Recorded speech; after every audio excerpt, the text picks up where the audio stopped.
Radio Network.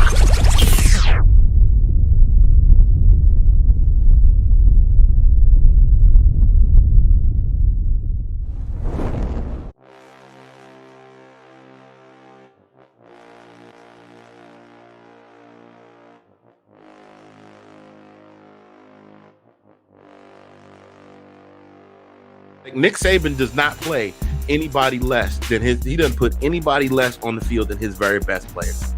Bama does what Bama do. Sorry, I heard a noise. My bad. Somebody just left it on. Left it on my step. That Colorado defense is definitely underrated, but they ended up pulling it out late. They have one of the players to watch for, Isaiah Spiller. Oh, it's better. It's better now. Trust me. Like back in the day, there was at least one murder. So I mean, it's better now. You realize that you're not doing anything to press your case by getting me to go down there. Nah, man, come on down there. It was only one murder. Yeah, they're only averaging one murder a year. And shout out to Florida. They're playing them this Saturday. Number 11 ranked Florida playing number 1 Alabama. So I think that's going to be a high scoring game. And wow. Well played, Colin. Well played. I did not see that one coming. you get a double finger point, one for me and one for Sean. You know, you get. Here we go. Get your popcorn ready. So what's the big thing?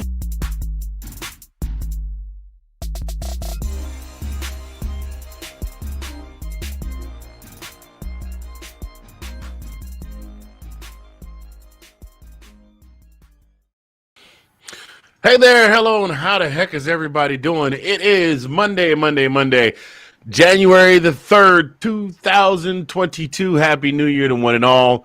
Haven't seen you guys in feels like forever, even though we were just on last Monday. God, 2022. How crazy is that? That's insane, dude. That year just flew by. Yeah, it really did. Yeah. But a happy New Year to one and all. Hope you all had a safe, happy, and a healthy holiday season. We are into the new year.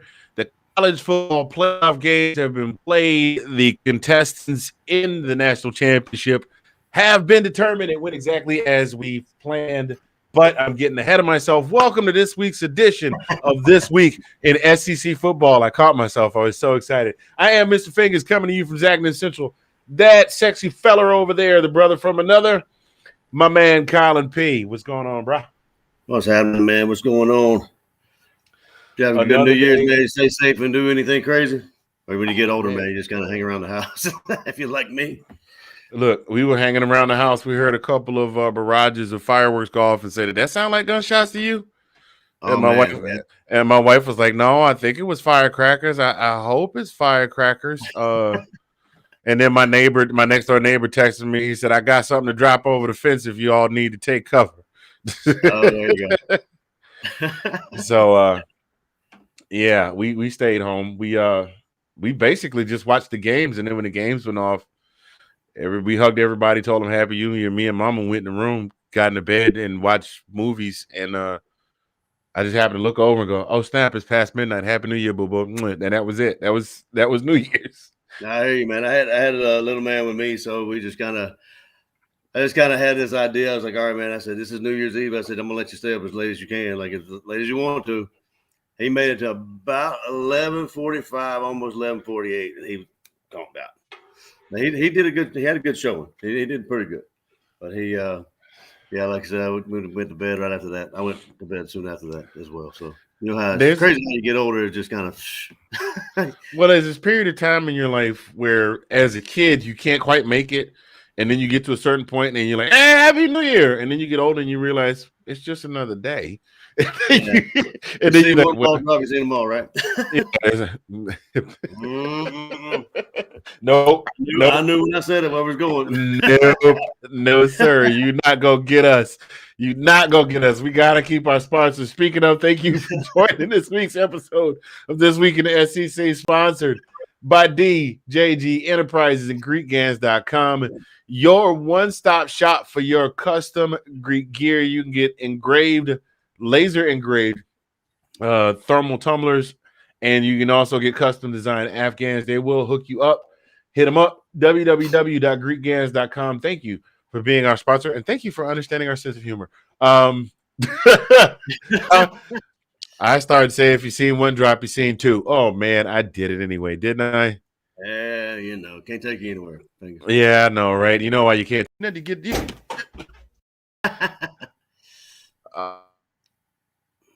Throwing stuff if they lost their ball game, but they wound up pulling one. Bama does what Bama do. Anywhere. Exactly. Yes. Hey, we wanted, before we go another further, we know this is all about this week in SEC football, but we do want to send a shout out to the Utes of Utah. I know we joke about them all year. Hey, last chance we get to play this clip all year. Did you say Utes? Yeah, 2 Utes. What is a Ute? I'm gonna miss that.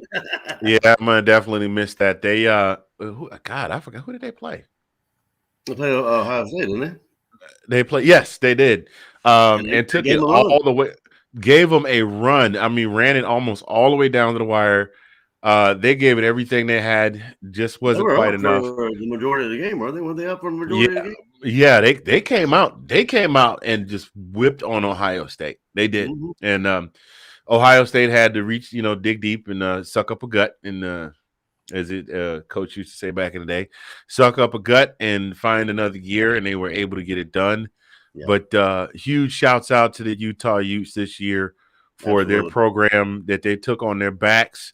For those of you that are new to the program, like, why is it such a big deal? I didn't even know Utah had a football program other than BYU. They lost a couple of teammates this year. Lost a couple of teammates this year, dedicated the season to them. And just definitely the end of the season just caught fire, totally dominated Oregon in their rivalry game, turned around and beat Oregon in the conference championship and just about got by Ohio State. So for those of you that don't think that Utah is for real, all I have to say is, and one last time for the good of the crowd, watch out for those there Utes. Did you say Utes? Yeah, 2 Utes. What is a Ute? Oh, man. So got to give them their props. So as Sean would say, shouts out to them. But that's not what we're here to talk about today, brother. The SEC had, at the end of the regular season, and all of the invitations were handed out. There was all but one team that didn't get invited to dance, and that was Vanderbilt. And that's right. SEC fans pumped their chests everywhere and said, 13 out of 14 teams made bowl games. SEC, it just means more. And SEC had a little bit of a rough bowl season this year. They did. But, I mean, what are you going to do when you got your Mississippi States and things like that? But they did make those bowl appearances that a lot of other teams did not make. So that's where I'm just going to leave that. But we're going to talk about today. We're just going to come in and recap some of games over the weekend. I think we're going to start in reverse order. Why don't we go with Baylor with Ole Miss? This one was the one that I was really looking forward to.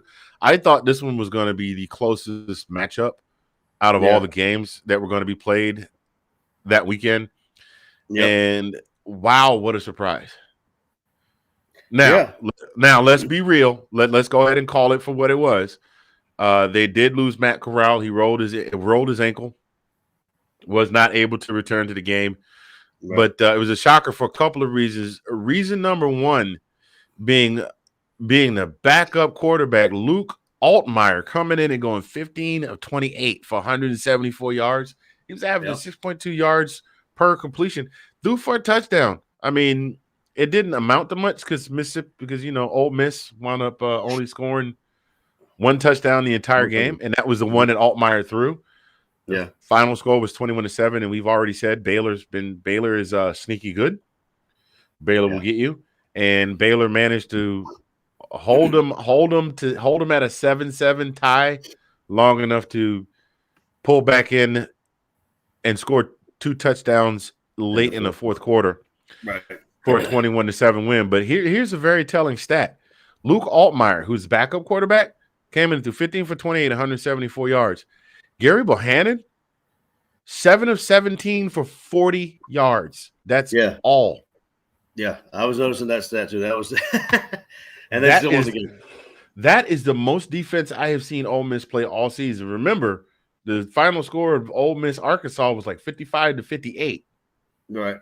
So they were airing it out. I mean, air raid for day. It was just like, we just gonna keep slinging it and see who's got the most points at the end of the game. So Ole Miss defense definitely stepped up. If that defense can show up for the next 12 games they play, Ole Miss could be potentially dangerous, especially, being in the West and having to play Bama. What's your thoughts? Well, yeah, but I mean, then you turn it around and look how many yards Smith had. Smith had almost 200 yards rushing. So I mean, you gotta attribute that as well.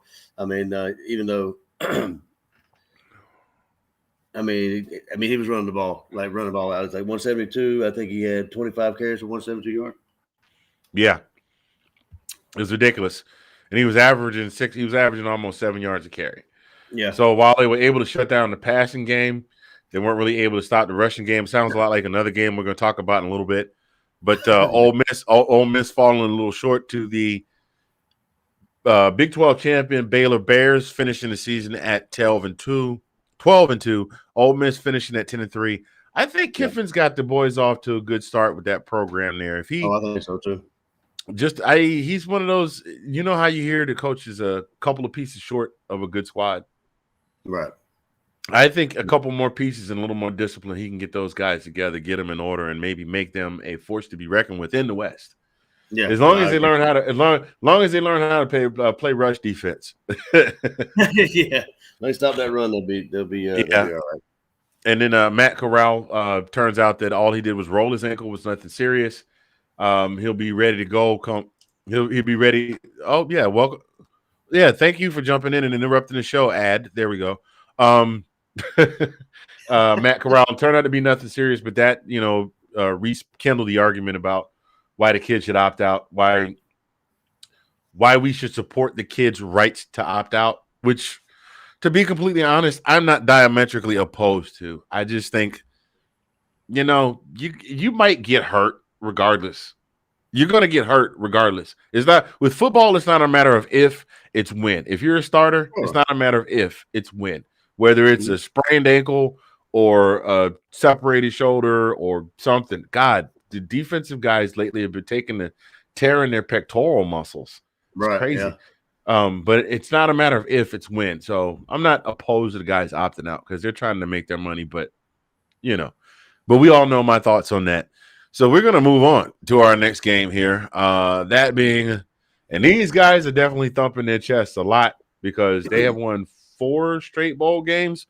Yeah, that's right, Wesley Gaines. We're talking about your Kentucky Wildcats there with a 20-17 win over the Iowa Hawkeyes. I think Iowa season turned out to be a lot more disappointing in the home stretch. It did.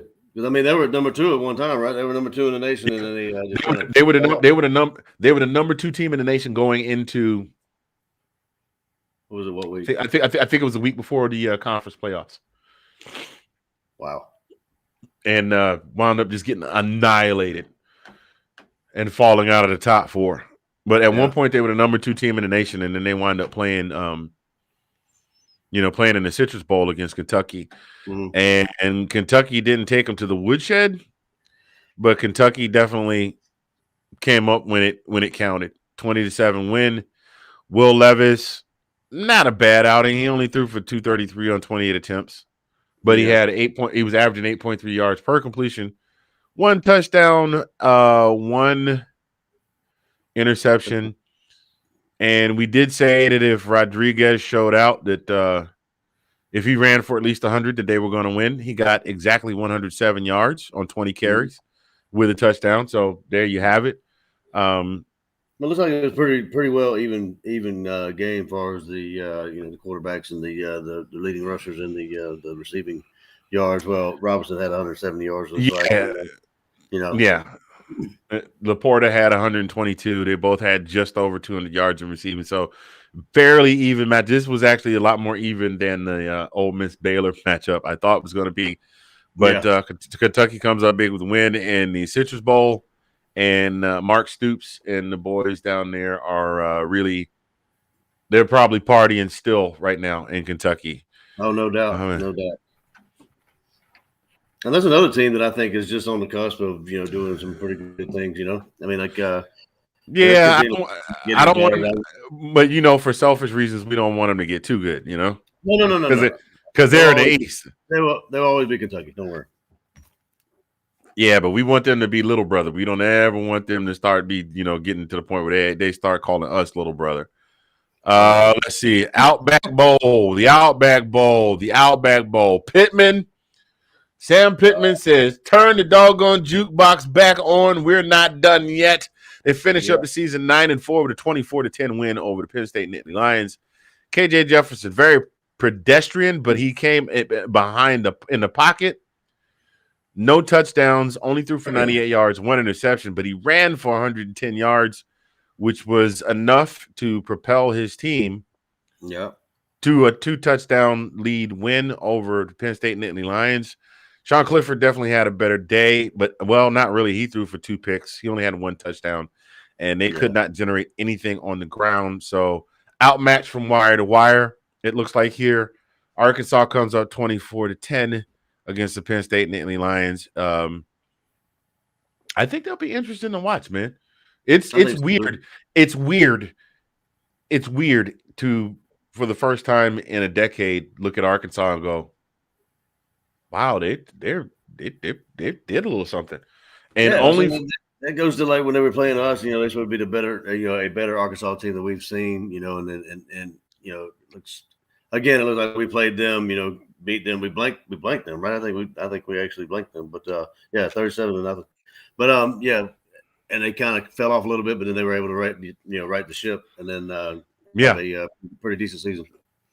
Yeah, it's weird. I mean, but for a couple of other games outside of playing Georgia, penalty here, drop pass there, they are easily a 10-win team this season. So we'd be looking for them to tweak some things. They might be a 10-win team next season in the 2022 season. Very well possible, yeah. Which leads us over to the Goodyear Cotton Bowl Classic, where the Crimson Tide took on the Bearcats of Cincinnati. I feel bad for that kid with the viral video, bro. Which one is that one? Sorry.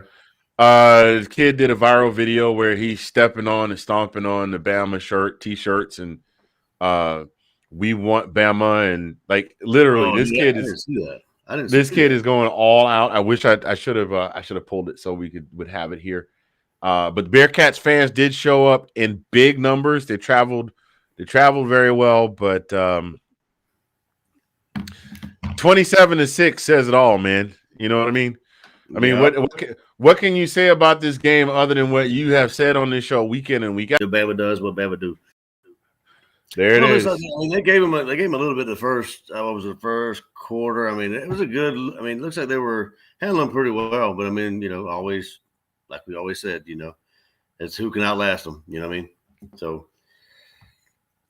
Yeah, and this they had a really good season, though. I mean, I'm really impressed with what Cincinnati had done this year. Now, Sean told me that I jinxed them because all season long I dogged them, and when I dogged them, they won all season long. And then I came on the show and said, I think I believe in Cincinnati on Friday. They turned around and laid a goose egg against But, dude, if you look at the box score, it was 3-7 coming out of the first quarter. Yeah. And then, yeah, David, you're absolutely right. We want Dallas. And wait a minute. We want Dallas. Never mind. I'll leave that alone. Sean has suffered enough. That's our boy David Wright from the Let's Talk Football group. Thank you for tuning in, brother. Those of you that are tuning in, thank you so much today for joining us on this week's edition of this weekend. I started to say Let's Talk. This week, we are part of the Let's Talk Football family of podcasts. Our show doesn't start with Let's Talk. It's This Week in SEC Football. I am Mr. Fingers. That is my guy, the brother from another, Colin, right there. Yeah, sure, David. You're very, very highly tarnished, Halo. But it just proved to be too much. In the second half, coming out again, Cincinnati held Alabama to no points in the third quarter. Mm-hmm. So, I mean, if there was any way to erase the second quarter and the fourth quarter, which I know we can't do, but literally they held Bama to 7 points for 2 quarters of that game. Well, let me ask you this, Frank. Now, is that the same Bama team that you saw against us? Be honest. No, I didn't think so. I didn't see that absolutely not. Bama came out. Well, we held them. We had a 10-point lead going into halftime. No, that's true. That is true. But I mean, still, overall, that's not what we saw. You know what I mean? Even if you negate all the two the pick six and the bad plays we had, it still didn't look like the Bama that played against us. No, not at all. I will say this. This year's Bama versus last year's Bama with Mac Jones under center is there's still a big difference between night and day. But again, it's Saban, who we know don't ever underestimate. Always got an ace in his pocket and a trick up his sleeve and a rabbit in a hat. Oh yeah. And Bryce Young didn't really have all that great a night. He only went 17 to 28 in three touchdowns, one pickle. Mm-hmm. And Desmond Ridder wasn't far behind him. He just didn't generate any touchdowns. Like all they could get was 2 field goals. I got to give a lot of props to Cincinnati in that they were able to effectively, I won't say neutralize, but they were able to minimize the passing attack, because we know Bryce Young can sling the ball around the field. I mean, he's got Jameson Williams out there for crying out loud. However, the other crucial weapon, John Mechie, was missing. So that allowed the defense to queue up on Jameson. And basically, I mean, Jameson was held to 62 yards and no touchdowns. Yeah, the two receivers that scored touchdowns were Jakari Brooks and Cameron Latu. Cameron Latu got a 9-yard touchdown. Jakari Brooks scored I forgot how far off his was. But that's where we are. So Cincinnati falls a little short, and I feel bad for them. It's the only loss they suffered this year. To think about that, man. They lost one game last year to us. Mm-hmm. They were the only undefeated. They were the only undefeated team this year. Right? Only undefeated team in the CFP this year. They come in, they lose this game. They work their tails off to get some consideration from the CFP, and this is what happens. And I hope that this is not something that tarnishes the ability for them to come back. Question: If they come back and run the table again, what do you think is a realistic probability they let them in again? Oh, they should. I mean, I think it's. I mean, I don't see why it wouldn't be 100%. I mean, why wouldn't they? I mean, what's your opinion? Well, for the same reason that a lot of Group of 5 teams just don't get that love. I mean, up until Coastal Carolina didn't even crack the top 25 until I think they got to 7 or 8 wins or something like that. Mm-hmm. And this is the same. Wait a minute. The same Coastal Carolina that beat BYU last year or the year before. Yeah. Right. Hey, we'll play you with no prior notice. Come on out. We'll show you around. We'll beat you up, and then we'll take you out for drinks and send you back home. That same Coastal Carolina. UTSA and SMU hovering between 18 and 25. And UTSA, I think, was undefeated until they went to their conference championship. Yeah. No love. So I don't know. I think they should get a legit shot. I do. I don't think the committee shows them that kind of love. Do you think it's because of some fear that a G5 team will jump up and smack somebody in the mouth, like smack a Bama in the mouth or smack a Georgia in the mouth and make a question? You raise a good point, though. I mean, how big would that be for TV money or that kind of stuff? You know what I mean? Or the SEC in general. But I mean, that goes back to maybe it's changing the playoff scheme. I mean, maybe that would alleviate some of those questions. But I don't know. I mean, it's kind of like when the UCF, fiasco when they came in and they were undefeated and they thought they thought they should play for the national championship or they were number 1 in the nation, so they made their own trophy or whatever happened. We're the co-national champions. We had a parade, so I can have a parade too. Yeah, we have a parade for both of us. I've seen that Allstate commercial. I'd go to Party City and spend $15 and put some streamers on 4 or 5 cars and ride them right on down the middle of 150th, right out of here. Hey, makes you feel good. I guess go ahead and do it. Whatever. I mean, believe what you want to do. I got a lot of respect for Cincinnati, what they've done this season. I mean, had hoped that they would perform better in this game, but I mean, it's what it is. There were only 4 teams out of 130. There was 126 other teams that were sitting at home watching Cincinnati play, Yeah. and they got the opportunity to get in a, to get Do in you a big think time. they got the kind of notice because they played us last year? You think they kind of put them on notice a little bit last year? You know what Maybe. I mean, maybe because like I said, we had the last second field goal to win it. Yeah. And we didn't even have a good year last. Well, I guess we had my 10 wins. We had a decent year, but it was only just decent. Yeah. I want nothing I would have written home about. And right. David says he thinks that would be amazing for the game. And of course, everybody, and you're right, everybody does love the Cinderella stories. That's why March Madness. And listen, College Football Playoff Committee, those of you that do the CFP rankings, have you not been paying attention to March Madness? Like, people might not watch basketball all season long except for the diehard or the most diehard and the degenerate gamblers. I didn't mean to call any of you gamblers degenerate because most of y'all are only spending like cigarette money or soda money or stuff like that. But the folks that gamble on the games and folks that truly love basketball, those are the folks that watch basketball. The rest of America tunes in March when it's time to set up the brackets, and that's where the rest of the degenerate gamblers come from. Right here. But every single year, what are we looking for? That's the story. Who's going to be this year's Cinderella story?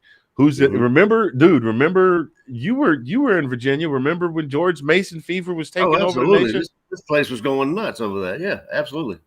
For those of you that are not in the DC area at all, George Mason was a very small school located right in the center of Fairfax, Virginia, which is about 20 miles outside of DC ish. Yeah. Right. Yeah, 20 miles east of DC in Virginia. Very small school, went unnoticed, except for people that had specialized programs and folks that lived here. Well, George Mason George Mason was the Cinderella. They made it through the Sweet 16. They made it through the Elite 8. They made it to the Final Four. People were losing their ever-loving. Bars were having viewing parties all over the area. That one kid got a tryout to go play for the Giants. He had no business playing. He should have stuck with basketball. Their center, I forget what his name was. But I mean, it was just huge. A trivia contest. People fell absolutely. Enrollment at George Mason tripled, I think, the following year. Like, that money that they got for making it that far in the tournament, and the campus exploded. I mean, there's no place for it to expand, but they built new dormitories. They upgraded the student center. They got a naming rights deal with the auditorium. It used to be the Patriot Center, and now it's the Eagle One Bank Arena. Yeah. So, that's the kind of stuff. Yeah, and that's the stuff that the people watch for. So, who know, man, look, could you imagine every year? It's like, who's going to be the Cinderella story? I think football is a little different because football is the ultimate masculine sport. You know what I mean? Yeah.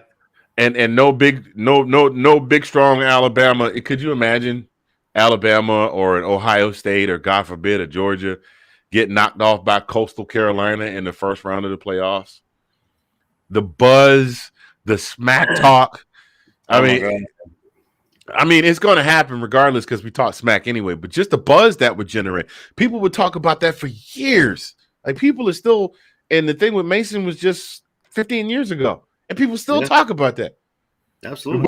What has George Mason ever done in basketball? We Final Four 15 years ago.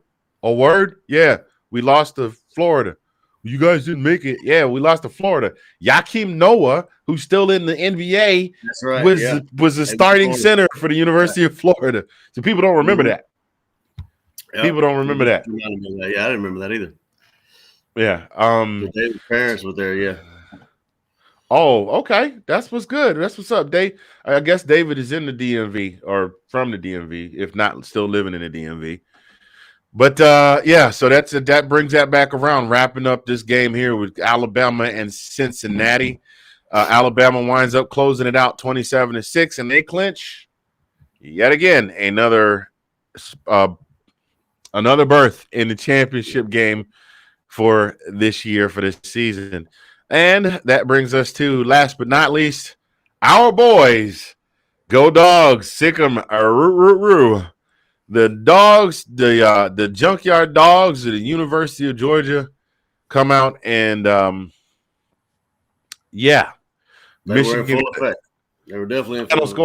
final score 34-11. It was over before it even started, man. I hate to say it. Kate, Alyssa, who is also part of the Let's Talk family. They are, by the way, starting up a show called what is it? Let's Talk Ladies, or Ladies Let's Talk Football, or something like that. Oh, really? Yeah, it's going to be her. It's going to be Janae. It's going to be Delilah, and awesome. It's going to be Ashley. It's going to be ladies talking football. That's good stuff there, man. David is dropping gems in the comment section here. The media and the committee have the ability to lift these lesser known programs up, and they should do it. And you're right. You're right. They do. And unfortunately, what winds up happening is the outlets that wind up trying to lift these smaller schools up are the smaller market media branches. It just doesn't catch. Like nobody wants to think that the Southern Louisiana Mud Dogs, or whatever it is, from the Water Boy. Nobody ever wants to think that Buck Tussle State can go up to Happy Valley and beat Penn State.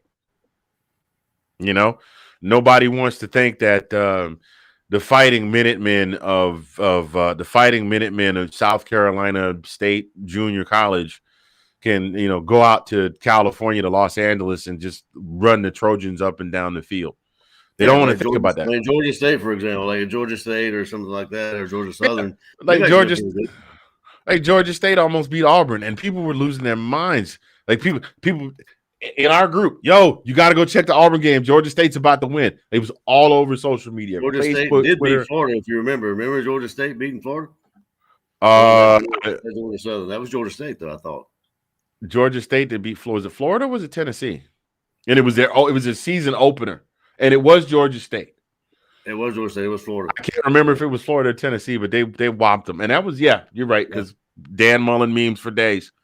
So the Dogs come out, and it wasn't even close. Kate, I'm sorry, she's a diehard Michigan fan. It wasn't even close. Georgia came out essentially blanked them in the first half. The first half score was 27-3. And it was pretty much more, but we kind of let our foot off the gas. The final score was 34-11. Aiden Hutchinson, non-factor. Hassan Haskins, non-factor. David Ajobo, non-factor. Like the guys that we were most worried about were just not a factor. This was the team that we wanted to see in the SEC play, in the SEC championship game. Mm-hmm. And I'm saying, oh my God. Oh my God, I got to figure out a way to keep these pages ads from playing. They just randomly start. It's not like I clicked on it. Oh boy. Anyway, so welcome to. It feels like we saw the Georgia defense play like we've seen them play all year, and and we didn't play that way against Alabama, And I mean they were swallowing up guys like on the offense. I mean, it was just that one sack that Big Baby got. He just pancake, pancake. He just pancaked his blocker, rolled off of him, got up and three-stepped their quarterback. Oh yeah. It's crazy. It's absolutely crazy to see. But I loved every minute of it. N'Kobe Dean out there throwing his body all over the field. Oh man, he was flying everywhere. Question from David: is Harbaugh done after this? No. Nah. And I tell you why. Nope. He beat Ohio State. I said earlier in the season, for those folks that have been following us all season long, I said earlier in the season, Colin has said it, Sean has said it. Jim Harbaugh could lose 11 games a season. Beat Ohio State. That's all that matters. And Michigan State. If you beat Michigan State and Ohio State, your job is safe. So he's not going anywhere after this because a lot of people were not even expecting him. Listen, he was on the hot seat before the season even started because he hadn't beaten Ohio State yet. He not only beat Ohio State, he won the conference championship and took him to the playoffs. Didn't he sign a new contract not too long ago too? Like they re-upped him. Like was it last year? They restructured. He was on the reason I say he was on the hot seat is because he restructured for less money. They put it all in bonuses. Gotcha. They said if you do this, you'll get a bonus. If you do this, you'll get a bonus. And he hit every point. He beat Ohio State. He won the conference. He won his he won his conference. They got to the playoffs. Right. I mean, he beat the only one that he didn't get was to get in a championship game and to win the championship. Those are the two that he didn't get. But he hit every marker. He had to do X, Y, and Z, and he did W, X, and Y. He just didn't get to Z. He's not going anywhere. Not after this season. He's too much of a hot commodity. Plus that, I mean, well, I mean, if they wanted to, just to be, butt heads, to be buttholes, to get rid of him, they could, because most of the premier coaching jobs have already been spoken for. I mean, Lincoln's out at USC, Brian's at LSU. What's your boy's name that's at Florida? Who got picked up to go to Florida? Is it Fickle? No, Fickle's at Cincinnati. Who got picked up? The guy from UCF. I can't remember his name. I'm not sure. Oh man, sorry for our lack of complete preparation on this, but you guys know who we're talking about. So all the premier coaching jobs are taken. So, but no, yeah, I mean, I was always wondering why Harbaugh hadn't been let go prior to all this, because I mean it was just it seemed like he was definitely on the hot seat, but I mean, well, because they keep him for as long as they did. Well, he was the golden boy. Remember, he played football there. Yeah. He played football there. Their golden boy came back to coach, and it wasn't like he was doing a bad job coaching. He couldn't beat Ohio State, and they would always have the one game that they weren't supposed to lose that they lost that just would knock them out of, ever since the CFP, you can't really be a 2-loss team and get in the CFP. So you lose to Ohio State, which you can lose to Ohio State every year. If that's your only loss, that's a quality win. If you go 11-1 and all you lost to was Ohio State, but then if you lose to Ohio State and then you lose to Missouri, oh Lord, you know what I mean? You're not getting in. Yeah, unless you're Notre Dame. It was always that second loss that kept him from getting into the CFP. But he got it done this year, so he's figured it out. I think we'll see where it goes from there. That's what I'm saying. Like the dog team we saw against Michigan, I mean, is what we've seen all year, and that's what I don't know. I feel like I'm taking crazy pills, Anthony, because I mean that's not what we saw against Alabama.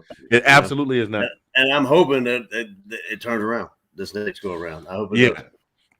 Now I hope there's some more tricks in the bag. I don't. I kind of like that halfback pass. I was feeling that. I did.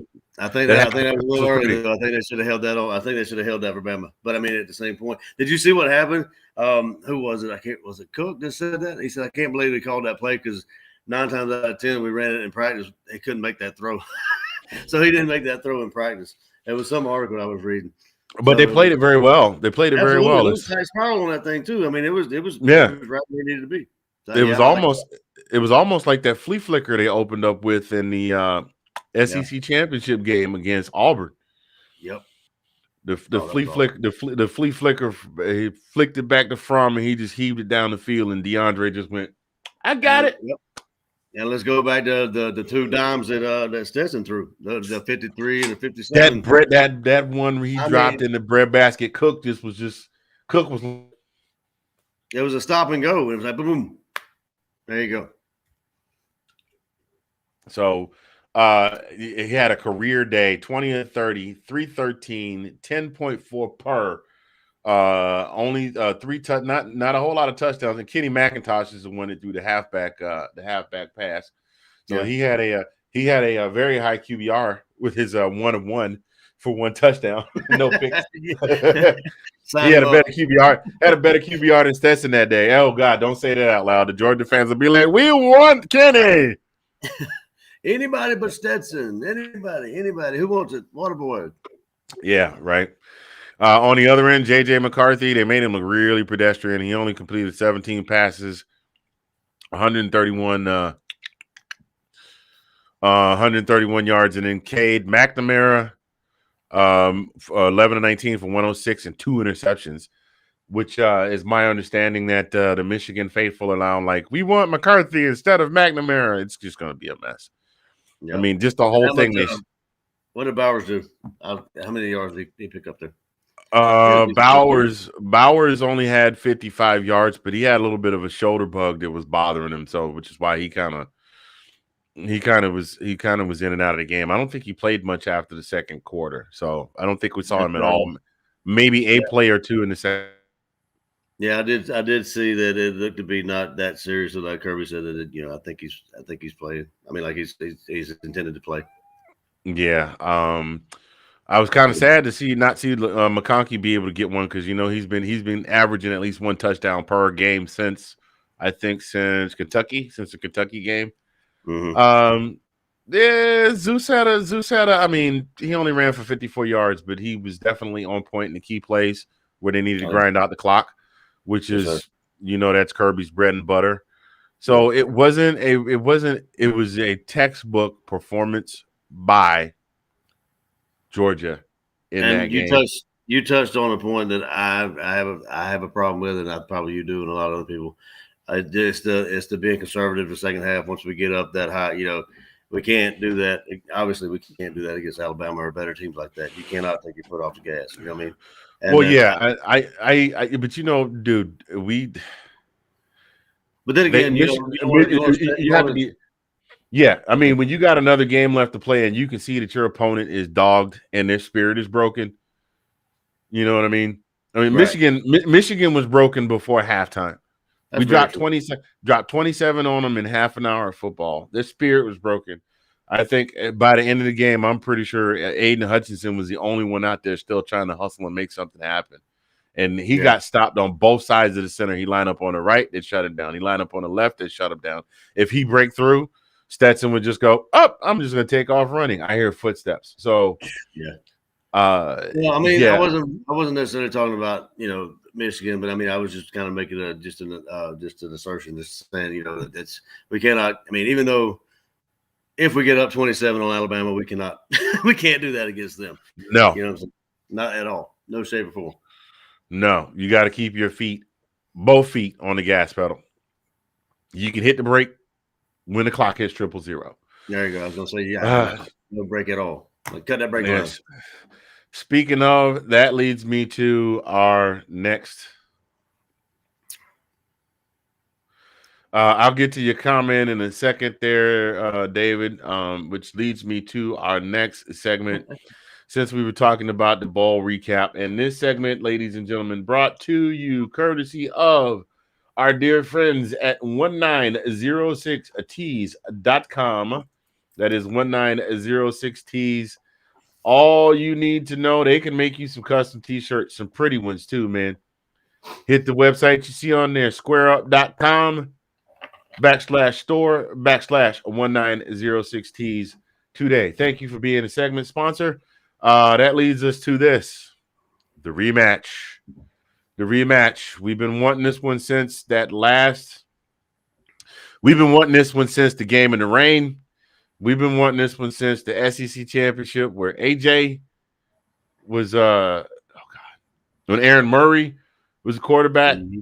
We've been wanting this rematch since the 2018 national championship, and we've especially been wanting it since the fracking SEC championship game this year. And there it is. That's a great lead in. Do me a favor and knock off Bama. Nobody needs another year of that noise. Well, we're not going to listen. We're not going to knock them too hard because Colin has a saying that has become very popular on this show. If you haven't heard it, it goes a little something like this: Bama does what Bama do. And we have some beautiful t-shirts and sweatshirts that we have for sale on our merchandise page. You really should go over there and check it out. Just go over to spreadshirt.com and look up Bama Does What Bama Do t-shirt and get yourself one today. Matter of fact, if you buy one today, you probably have it in time enough for the game on Monday because it ain't no holiday this weekend. But we are back to the rematch. It is the Dogs versus the Crimson Tide. What do you got, man? What do you got? I'm going to let you talk first. I mean, I'm probably going to sound like a broken record. I mean, it's nothing going to change in my mind. It's just, the formula hasn't changed. I mean, I feel like if we keep pressure on Bryce Young, and our defense plays like they played all year and against Michigan, and just keep it. Just keep the foot on the gas. I mean, like honestly, I really don't have anything else to add other than that I've already said before. But I think we're all cylinders. We don't have any injuries, do we? Besides like Bowers maybe have a nagging injury, but it didn't seem to be that serious. But we've got pretty much a full staff, right? I mean, yeah, I think even Kendall Milton is back. I think I saw him out there. I didn't see that he had any major runs, but I think he suited up. Yeah, he didn't have any. He didn't have any. He didn't have. Who didn't play for Alabama? Was it the receiver, right? Matthew, yeah. Yeah, Mechie's done. Mechie's done for the season. He tore his ACL, so he's done. Robinson had a nagging hamstring injury, but he's not. He, as you can see, he still put up 200 and some odd yards against Cincinnati. Yeah. So he's still viable. You can't rely on that either because that's next man up. He's got another bullet. Saban's got another bullet for the chamber. So, oh yeah, Saban's got a whole clip. That's right. And he'll unload the whole thing if he needs to. No doubt. And put a water boy in. He's probably good. But no, I mean, like I said, nothing's really changed in my mind. I mean, I'm really hoping and I do think it was. I don't know if I'd call it a wake up call, but maybe it was a wake up call. An SEC championship. But it still, the more I think about it, the more unorthodox it was. I mean, it was crazy how the defense played and their offense played, and then you come down to the Rose Bowl and and the Orange Bowl here, and you see the type of teams they were all season again. You know what I mean? Yeah. It's just like maybe what Sean said last time we met up. It's our nemesis, our juggernaut, or something. Maybe it's something in our psyche or something. The kryptonite, yeah.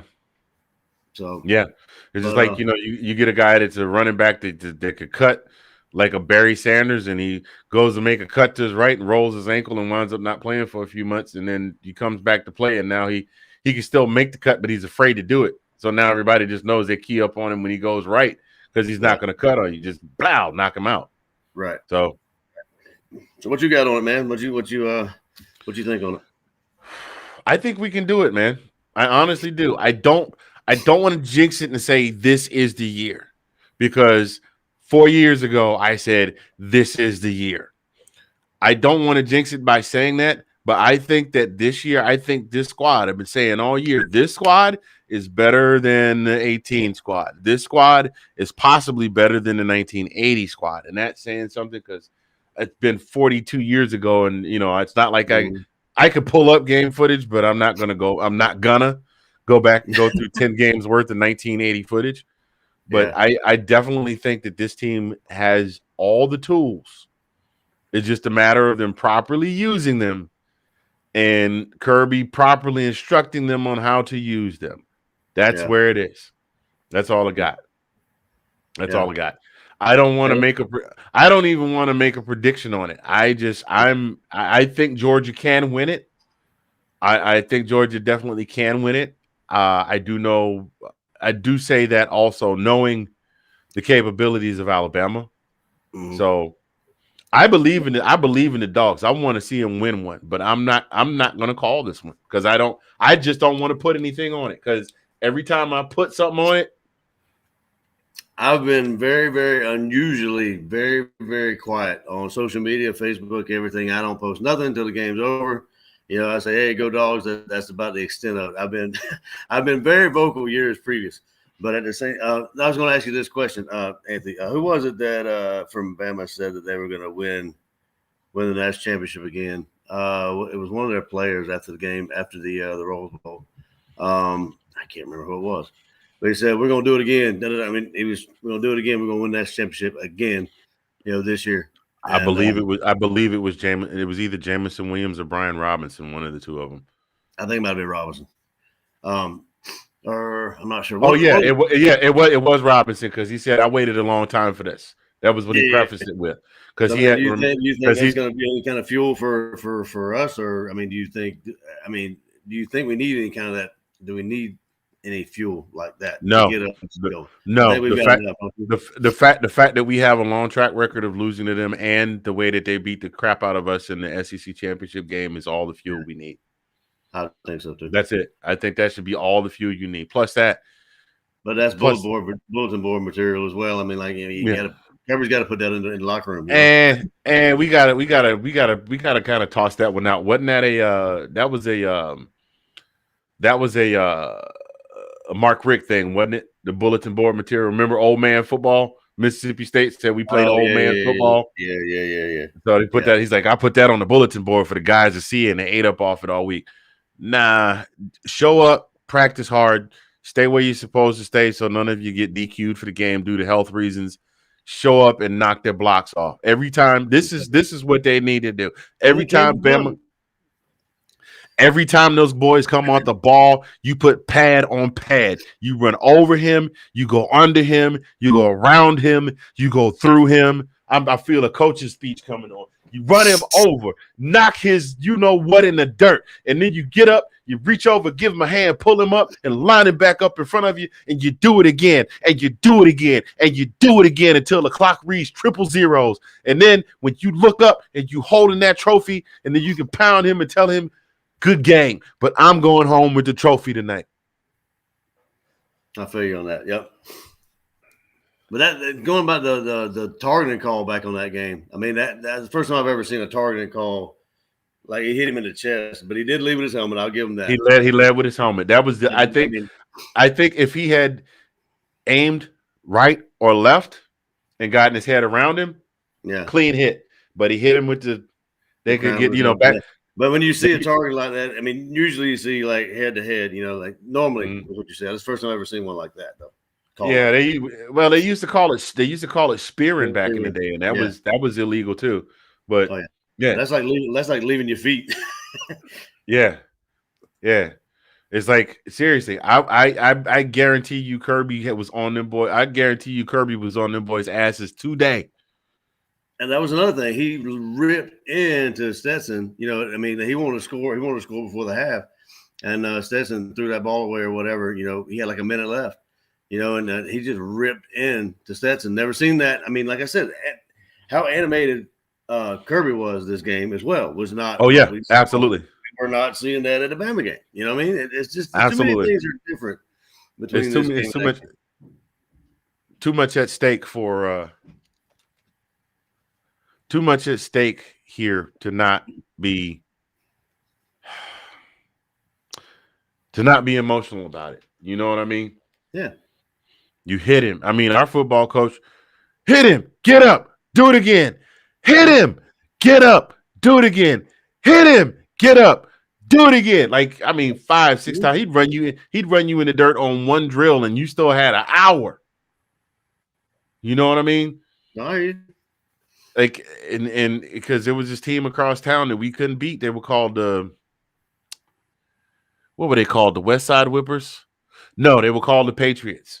And mind you, I grew up in the suburbs. I played for the YMCA Falcons. There you go. Dirty Bird. I played for the YMCA Falcons, but there was this team, there was this inner city team that was called the Patriots. And them boys, look, me being one of 3 black kids on a team, kids from the suburbs, we went and played them little boys, and they ran upside one side, downside the other, and they ran us off the field. And coach came out and ran us in the ground, and that was our goal. The next year, we didn't whoop them, but we beat them, and they didn't run us over. Mm-hmm. Yeah, and I think that's kind of what kind of ship that Satan. I mean, I'm sorry, Saban. Freudian stuff, not Satan, Saban. But he, that kind of ship he runs over there. Like, I mean, honestly, if that game that they lost against A&M, I think. I'm sorry, I'm laughing because you see my face. I know what you said. You said what you said. Hey, Skip Bayless, don't back up on what you said. Don't back up, Skip Bayless. Don't you back up off of what you said. You said what you said, and like my man Kevin Hart say it with your chest. Go ahead and say it with your chest, Skip Bayless. You meant to call that man by that name. I did. But this is PBS and stuff. But what I'm saying is, when they lost against A&M, he had them up Sunday morning. I guarantee you. Oh, I get he was mad because Miss Terry didn't let him have no little Debbie cakes. I wonder if that's code for something. Well, Miss Terry, she has my Debbie cakes waiting on me Sunday morning. Oh my goodness. Hey, the man make $9 million. You know what Eddie Murphy said? When you marry a man that's worth $9 million a year, you don't have one job. I can't say it on the show, but you fill out your W-2 and say, "What'd you do?" Yeah, exactly. Here, Johnny, Here, Johnny, I made $70. Put this with the rest. Now we have $300 million and $70 because I want to do my share. Then you go, Eddie, I want half. You was butt naked on a zebra last month. Anyway, we can keep this thing moving, man. I do. So I think, not too. I don't think that either you or I are showing any bias. I don't think our loyalty bias is showing, but it is clear. I've got a Bama shirt, for God's sake. It is, yeah. You got a Bama shirt with your name on it. It is clear to, I think, you and I and anyone with eyes that knows football that it is entirely possible that our boys can get it done. I believe they can get it done. I didn't used to believe in silly sports superstitions. I don't want to put nothing on it. I don't want to jinx it. I want them to show. I want to just sit down. I'm still gonna be hollering, "Go Dogs, sick," and woo woo woo woo and all that stuff. But I'm not gonna be. I'm not gonna put nothing on it. I'll let people talk. I can agree with you. That this. I mean, this. I feel like I've said this several years ago. I mean, several times every year. But I think this year gives us more of a chance. I mean, I think that honestly, this team, I agree with you. Some more rounded team, both offense and defense, that we've had in quite some time. And I think this gives us the best chance to do it. Now, I don't know. I guess I want to throw a question about you, Anthony. Do you think if we don't do it this year, do you think? What do you think is going to happen next year? You think you still think we're going to be in the top, or you think I hate to go in the future, but I think if I don't want to say if we don't make it happen, but in the event that does, I think we still start the preseason ranked in the top 5 because our only loss. Because let's face it, our only loss would be to the champion of the NC of FBS champion. Yeah, so that would be our 2 losses to the same team, but it would still be to the number 1 team in the nation. So. I think a lot of fans will scream and the fan groups will explode and fire Kirby Smart, and homeboy might make another couple $1,000s on his fire Kirby Smart GoFundMe that for $15 million. Yes, that is a thing. A irate fan started. I don't know when he started it. He set it up for $15 million. Remember, that's how much whatever it was, he estimated the buyout was. So he said $15 million. Let's get Kirby Smart bought out. I think some fans will call for his head, and some fans will say if he had done, and or if he had done what I said he should do. I mean, they're doing that shit already. I mean, Listen. I bet you recognize the guy. I bet you recognize the guy who says this. But who have they played? But Stetson doesn't have an arm. But if Coach had done what I had said to, my God, hey, look with the phone in hand, in hand.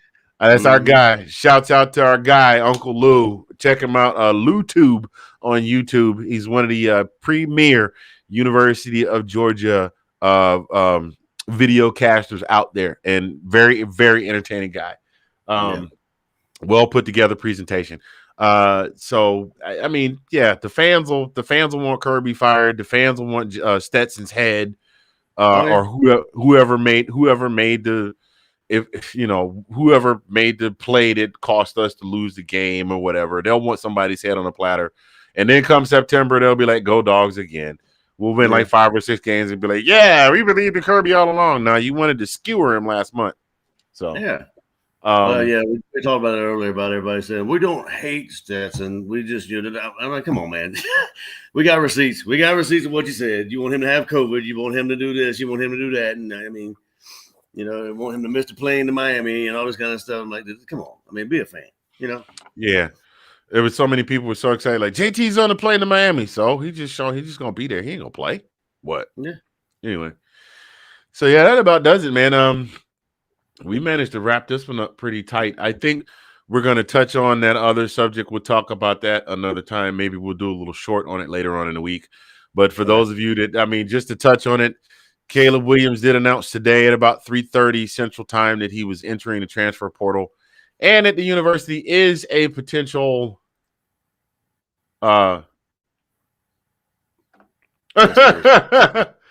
Hey, David, tell you what, let us get off the air and then hit me in my inbox and we'll talk about it. Well, we got a prayer request in the box here from one of our parishioners about he said that his spirit won't rest till he gets set up with a T-shirt with his face on it for the loser in the fantasy league. So that's what we're going to pray on that. We ask you to send a small donation via the Cash App. We take Cash App. We take PayPal. We take Venmo. Yeah, that's VNMO, but we're from the South, so we take the Venmo too. We take that. Venmo. See the church mothers or one of the ushers after the service. Now, it's a real talk, Dave. Hang on, we'll get with you after the show. But they're saying that Georgia's a potential landing spot. Wrap that whole thing up in a bow. The quarterback room's too crowded. You already got. Is JT coming back because he wants that chance to get his draft stock up? Is Stetson coming back because he still got an extra season? Still got Brock Vandagriff. You still got Gunner coming in, and they're still courting Arch Manning.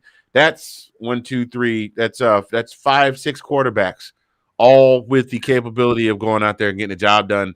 It's too crowded. I think he waited too late. I think, kudos to him for staying with the team until such time as if he was gonna do that. Well, actually, I think it was a calculated move on his part because if he entered the portal beforehand, he would not have gotten any rest. But not a whole plethora of great landing spots for him at this point because all the the big name Spencer Rattler wound up going to South Carolina, Bo Nix now in Oregon, that kind of thing. So we'll see how that pans out. But that about does it. We also want to thank our third segment sponsor, that being Envision Social Media. Set up to help you empower, create, and sustain your social media platform. Need some help today with your social media platform? Get with the good folks at Envision Social Media, and they will get you squared away today. That is www.envisionsocialmedia.com. Thank you for being a sponsor of this week in SEC football. Having said that, Colin, man, it's been a great season. I can't believe it's almost over next week.